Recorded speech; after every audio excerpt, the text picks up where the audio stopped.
A dangerous idea moving through Europe, a strategy once unthinkable, is now being whispered in secure rooms. NATO commanders are now openly debating preemptive action before the next crisis strikes. Our next story taking a closer look at this dangerously escalating situation.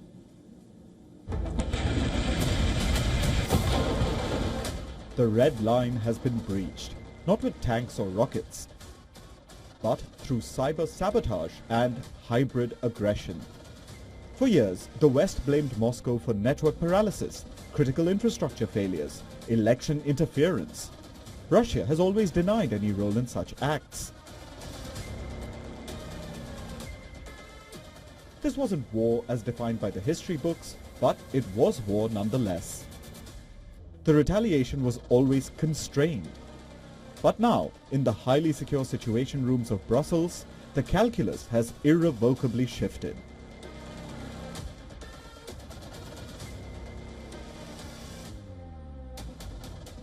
Top European military strategists analyzing the impact of attacks costing nations billions of US dollars in damage have concluded that reactive defense is no longer enough.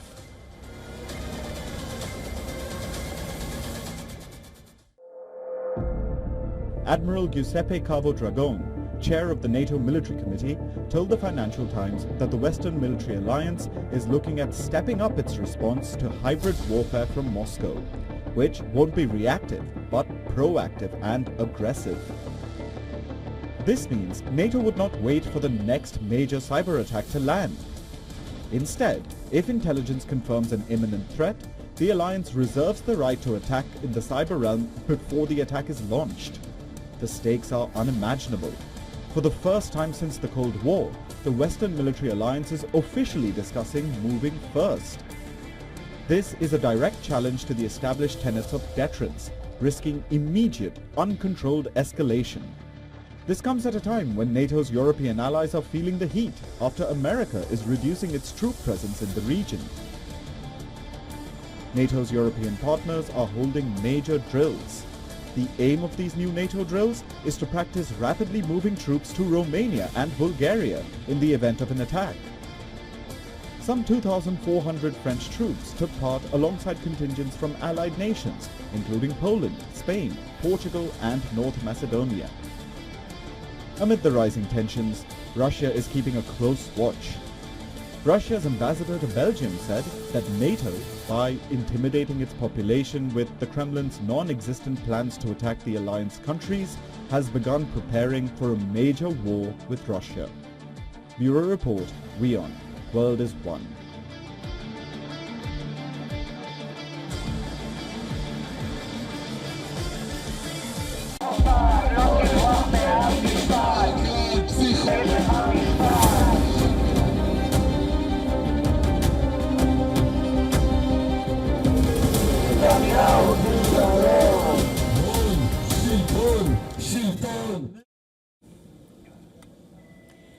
Meanwhile, tensions erupted as protesters surged outside a courthouse, facing off with the police and shouting as Prime Minister Netanyahu arrived for his corruption trial.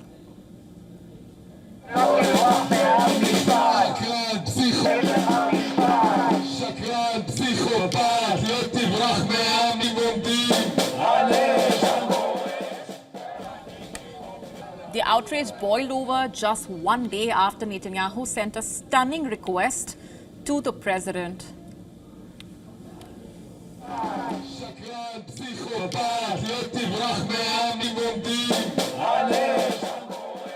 We're here to demonstrate and tell Bougie Herzog, the president, that we are aware that he is a weak point in our battle for democracy in Israel.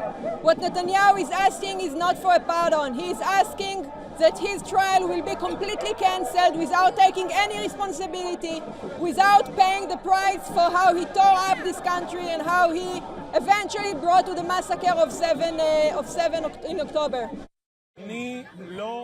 I'm not for a pardon for the Prime Minister because I say this person is supposed to be found innocent, because the cases are dropping one after the other. But since he already asked for a pardon, and that is for the good of the people, let's go for it, because this thing is really for the good of the people.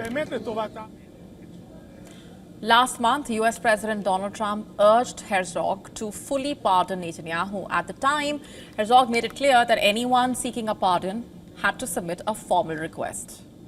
Netanyahu has been on trial for 5 years on charges of bribery, fraud, breach of trust allegedly. Prosecutors say he accepted luxury gifts from businessmen, offered favors in exchange for positive media coverage, and pushed regulatory decisions to benefit a telecom executive allegedly. Netanyahu denies all wrongdoing and calls the cases a political witch hunt.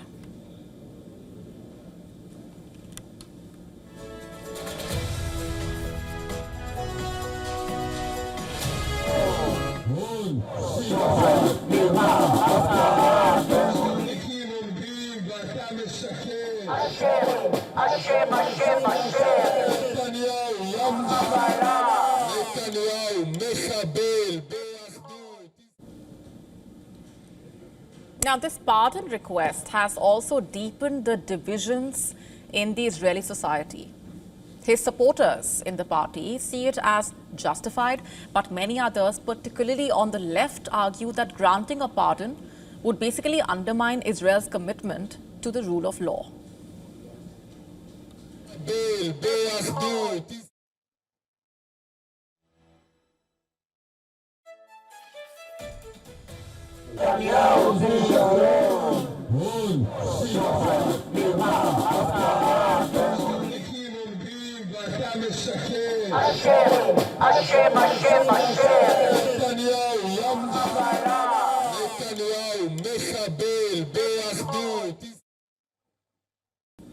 Netanyahu is the first sitting Israeli prime minister to face a corruption trial. An ex-premier was questioned in a corruption case but resigned in 2009 before being tried and sentenced to 27 months in prison for fraud. This latest chapter in Netanyahu's legal troubles unfolding as he faces separate international pressure. Remember, last year the International Criminal Court issued an arrest warrant for Netanyahu and former Defense Minister Yoav Gallant, both of them over alleged war crimes linked to the war between Israel and Hamas. Netanyahu has always rejected this and maintains the ICC's move as anti-Semitic, quote-unquote.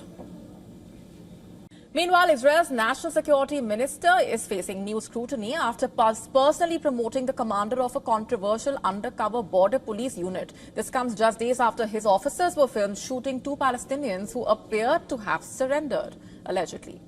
Ben-Gvir traveled to the unit's base to inform the commander that he would be elevated to the rank of deputy superintendent. The announcement came as 3 officers from the same unit were being questioned at an IDF facility.